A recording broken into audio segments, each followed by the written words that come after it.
নমস্কার বন্ধুরা, আমার চ্যানেলে আপনাদেরকে স্বাগত। আজকের ভিডিওতে আমি ইলাস্ট্রেটর শেখাবো। এখন আপনাদের প্রশ্ন আসতেই পারে, ইলাস্ট্রেটর কেন? ইলাস্ট্রেটর অনেকের কাছে কঠিন বলে মনে হয়। আমি একদম সহজ সরল বাংলা ভাষায় আপনাদেরকে ইলাস্ট্রেটরটা শেখাবো।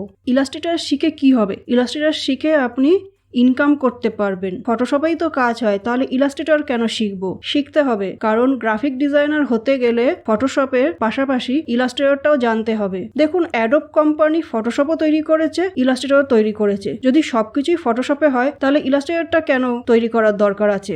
এখানে দরকার, কারণ ফটোশপে ফটো রিলেটেড কাজ হয় আর ইলাস্ট্রেটরে প্রিন্ট রিলেটেড কাজ হয়। ফটোশপ হচ্ছে রাস্টার বেসড সফটওয়্যার আর ইলাস্ট্রেটর হচ্ছে ভেক্টর বেসড সফটওয়্যার। এখন রাস্টার আর ভেক্টর কি? ধরুন একটা ডিজাইন করছেন, তার সাইজ আপনি জানেন, সেই সাইজটা নিয়ে ধরুন 1000 বাই 1000 ধরে নিন, 1000 বাই 1000 পিক্সেলে একটা ডিজাইন আপনি ফটোশপে করলেন।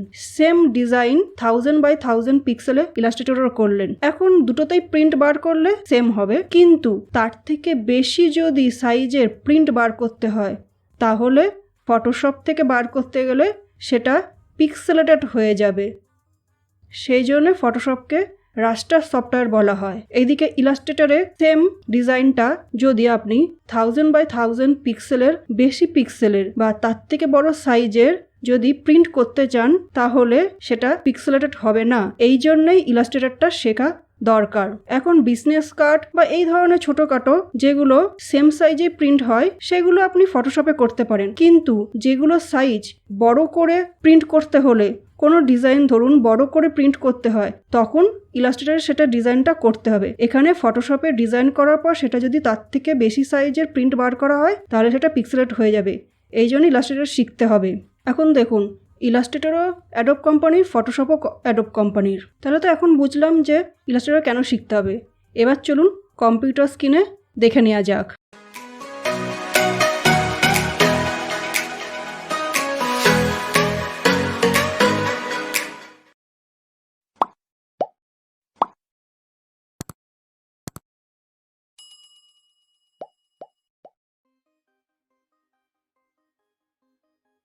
ইলাস্ট্রেটরটা ওপেন করলে এরকমভাবে ওপেন হবে। ইলাস্ট্রেটর ওপেন করার পর এখানে দেখা যাচ্ছে আপনারা যা কাজ করবেন সেগুলো দেখাবে। এখানে ক্রিয়েট নিউ, নতুন একটা পেজ তৈরি করার জন্যে, আর এটা হচ্ছে ওপেন, যদি আগে কোনো কাজ করা থাকে সেটা এখান থেকে ওপেন করতে হবে। আর ক্রিয়েট নিউ করতে পারেন, কিংবা ফাইলে গিয়েও নিউ, এটার শর্টকাট হচ্ছে Ctrl+N। ইলাস্ট্রেটরে কাজ করার সময় আপনাকে শর্টকাট কিগুলো জানতেই হবে। আমি শর্টকাট কি হিসাবে আর একটা আলাদা ভিডিও বানিয়ে দেব। যখন আপনি ডিজাইন করবেন, তখন মাউসে ক্লিকের থেকে আপনি শর্টকাট কি ব্যবহার করলে খুব তাড়াতাড়ি কাজটা হবে। তাহলে নতুন ডকুমেন্ট ওপেন করার জন্যে ফাইল মেনু থেকে নিউ, শর্টকাট হচ্ছে Ctrl+N। এখানে একটা ডায়লগ বক্স ওপেন হয়ে গেল। এখানে রিসেন্টের আন্ডারে আছি, 600 বাই 600 পিক্সেল। দেখুন এখানেও 600 বাই 600 পিক্সেল রয়েছে। এখান থেকে আপনি সিলেক্ট করে করতে পারেন। এখানে আরও আছে সেভড, যেগুলো আপনি সেভ করে রেখেছেন। মোবাইল, ওয়েবের জন্য কাজ করতে হলে বা প্রিন্টের জন্য কাজ করতে হলে লেটার সাইজ না A4 সাইজ, এগুলো আপনি করতে পারবেন। এটা নিয়ে আমি পরবর্তী ভিডিওতে আলোচনা করব।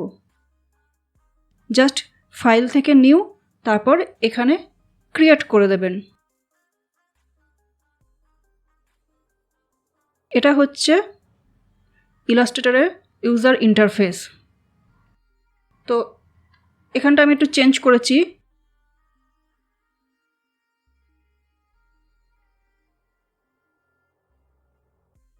আপনারা যখন ওপেন করবেন তখন এরকম থাকবে। এটা আপনি নিজের মতো কাস্টমাইজ করতে পারেন। তো এটার সম্বন্ধে আমি পরিচয় করে দিচ্ছি। এখানে ফাইল, এডিট, অবজেক্ট এগুলোকে বলা হয় মেনু বার। এটাকে বলা হয় টুলবার।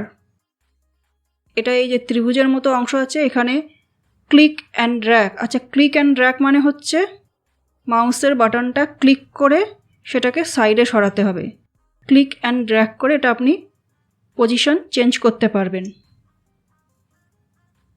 এখানটা দেখুন ত্রিভুজের মতো আইকন আছে, এখানে ক্লিক করলে সেটা একটা রোতে হয়ে যাবে। আপনারা একটা রোতেও করতে পারেন কিংবা দুটো রোতেও করতে পারেন। আমার সাধারণত দুটো রো পছন্দ। এটা আপনি যেখানে খুশি রাখতে পারেন আপনার সুবিধা মতো।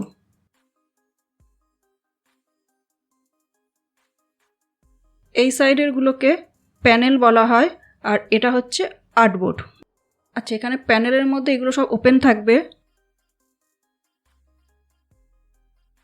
এগুলোকে আপনি ক্লিক অ্যান্ড ড্র্যাগ করে বাইরেও বের করে আনতে পারবেন, আবার এখানে গ্রুপ করে রেখে দিতে পারবেন।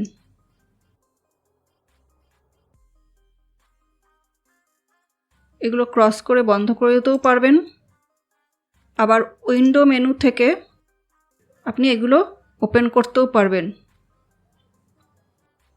আমি এখানে স্ট্রোকটা বন্ধ করেছিলাম, এই যে স্ট্রোকটা চলে এলো। এগুলো সব কাজের সুবিধার্থে এগুলো এখানে রেখে দেওয়া হয়। আচ্ছা, খেয়াল করে দেখুন, এইখানটা যখন আমি নিয়ে যাচ্ছি, এই যে একটা ব্লু কালারের আউটলাইন হয়ে গেল, তার মানে এটাকে এখন ক্লিকটা ছেড়ে দিতে হবে, তাহলে এগুলো সব গ্রুপ হয়ে গেল। যদি এইগুলো কোনটা বন্ধ হয়ে যায় বা ভুল করে ক্লোজ করা হয়ে যায়, আপনি উইন্ডো মেনু থেকেও পাবেন।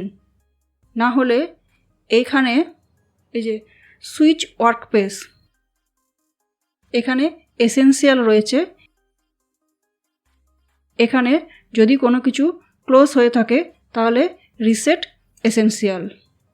ওকে, এরকম হবে।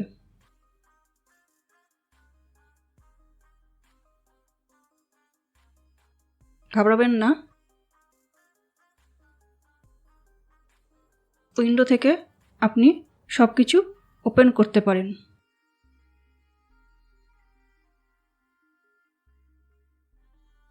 তো আমি নিজস্ব একটা ওয়ার্কস্পেস ক্রিয়েট করে নিয়েছি, তাই আমি এখান থেকে স্মিথ ওয়ার্কস্পেস নাম দিয়ে সেটাকে সেভ করে রেখেছি। এখানেও কাজ করতে করতে যদি কোনো কিছু ক্লোজ হয়ে যায় তাহলে রিসেট স্মিথ ওয়ার্কস্পেস, আবার পূর্বাবস্থায় ফিরে চলে আসবে।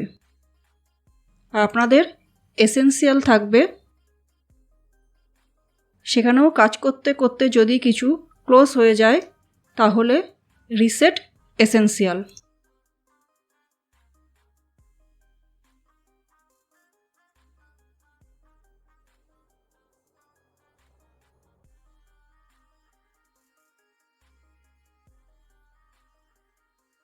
তো আমি আমার কাজের সুবিধার্থে এগুলো সব সেট করে নিয়েছি। যদিও কোনো অসুবিধা নেই, এসেনশিয়ালও আপনি সব কিছু পেয়ে যাবেন। তারপর উইন্ডোজ মধ্যে তো রয়েছে, সব কিছুই আমরা আস্তে আস্তে শিখব। এটা হচ্ছে সিলেকশন টুল, এর শর্টকাট হচ্ছে ভি। কিবোর্ড থেকে এখানে যে কোনো টুলবার সিলেক্ট থাক না কেন, কিবোর্ড থেকে ভি প্রেস করলে দেখুন এটা সিলেক্ট হয়ে গেল। তার পাশে আছে দেখুন ডাইরেক্ট সিলেকশন টুল। এখন ডাইরেক্ট সিলেকশন টুল আন্ডারে এখানে দেখুন একটা ছোট ত্রিভুজের মতো অংশ দেখা যাচ্ছে। আপনি ক্লিক করে কিছুক্ষণ চেপে ধরে রাখলেন, তাহলে এর আন্ডারে বাকি অপশানগুলো দেখাচ্ছে। Direct selection tool, group selection tool. আবার এখানে ক্লিক করে কিছুক্ষণ চেপে ধরে রাখলাম এবং এইখানে দেখুন একটা ত্রিভুজের মতো অংশ আছে, এখানে ক্লিক করলে এটা আলাদা হয়ে গেল। এই দেখুন direct selection tool, group selection tool. এটাকে আমি একটু সরিয়ে রাখি। এগুলো সরাতে হবে ক্লিক অ্যান্ড ড্র্যাগ করে। ক্লিক করে আমি এটাকে মুভ করে যেখানটা রাখবো সেখানে গিয়ে আমি মাউস পয়েন্টারটা ছেড়ে দেবো। যেমন এখানে পেন টুলের আন্ডারেও একটা ত্রিভুজের মতো অংশ রয়েছে, সেখানে আমি ক্লিক করে রাখলাম কিছুক্ষণ। এবার এইখানে ত্রিভুজের মতো অংশে ক্লিক করলে পেন টুলটা আলাদা হয়ে গেল এবং পেন টুলের আন্ডারে যা যা রয়েছে সবগুলো আমি এখানে দেখতে পাচ্ছি।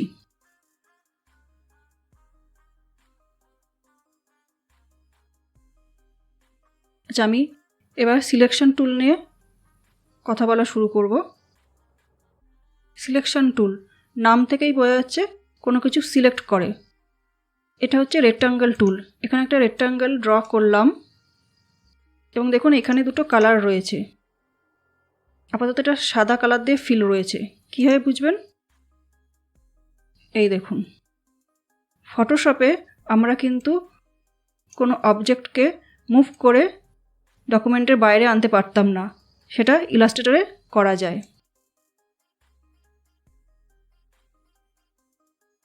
তাহলে সিলেকশন টুলের কাজ হলো কোনো অবজেক্টকে সিলেক্ট করা। কীভাবে বুঝবেন সিলেক্ট হয়েছে? যে এটাকে সিলেক্ট করলেন, দেখুন এখানে বাউন্ডিং বক্স চলে আসছে, 4 কোণায় 4টে বাউন্ডিং বক্স চলে আসছে এবং এখানেও। তা সিলেকশন টুল দিয়ে কীভাবে সিলেক্ট করতে হয়? অবজেক্টের উপর একবার ক্লিক করলেই সিলেক্ট হয়ে যাবে, কিংবা ক্লিক অ্যান্ড ড্র্যাগ করে সিলেক্ট করা যায়। এখন দেখুন আমি এখানে ক্লিক করছি, সিলেক্ট হয়ে যাচ্ছে। অনেকে কিন্তু এই একটা প্রবলেম হয়, যারা নতুন তাদের এই প্রবলেমটা হয়।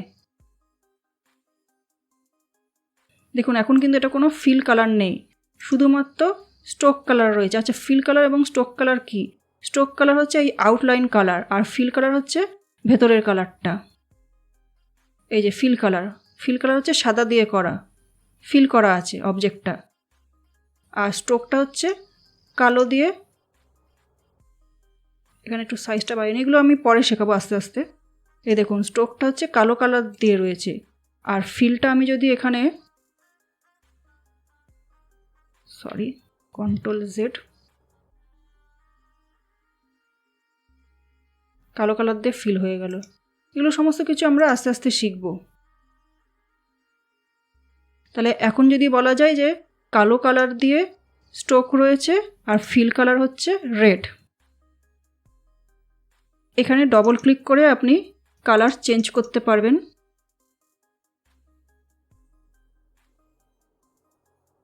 ওকে করলেই হয়ে যাবে। সিলেক্ট করা ছিল না বলে কালার চেঞ্জ হয়নি। কোনো কিছু অবজেক্টকে সেটা চেঞ্জ করতে গেলে, অবশ্যই সেটা সিলেক্ট করতে হবে। কীভাবে? অবশ্যই সিলেক্ট টুল দিয়ে। যেটা আমি বলছিলাম, এখানে আমি এটা সব ডিলিট করে দিচ্ছি।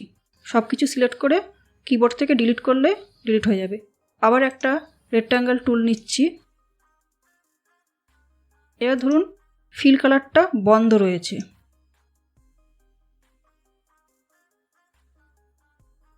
এবার সিলেক্ট করবেন কীভাবে বলেছি? আউটলাইনের ওপর ক্লিক করে সিলেক্ট করা যায়, কিংবা ক্লিক অ্যান্ড ড্র্যাগ করেও সিলেক্ট করা যায়।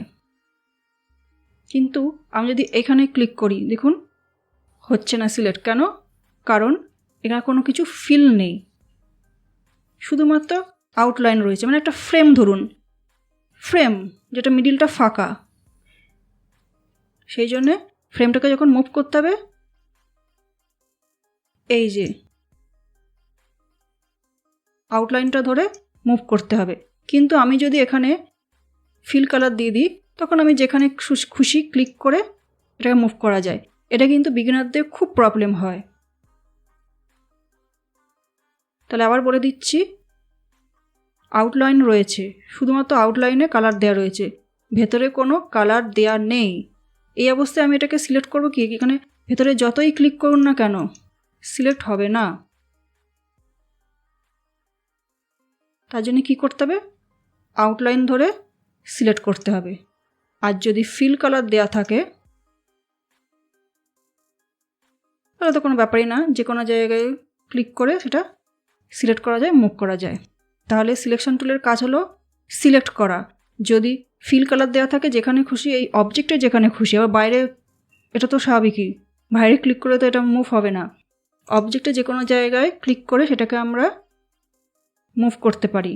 আর যদি ফিল কালারটা অফ থাকে তাহলে সেক্ষেত্রে আউটলাইনটা ক্লিক করে এটাকে সিলেক্ট করতে হবে এবং মুভ করতে হবে। তাহলে সিলেকশন টুলের কাজ হলো কোনো অবজেক্টকে সিলেক্ট করা প্লাস মুভ করা।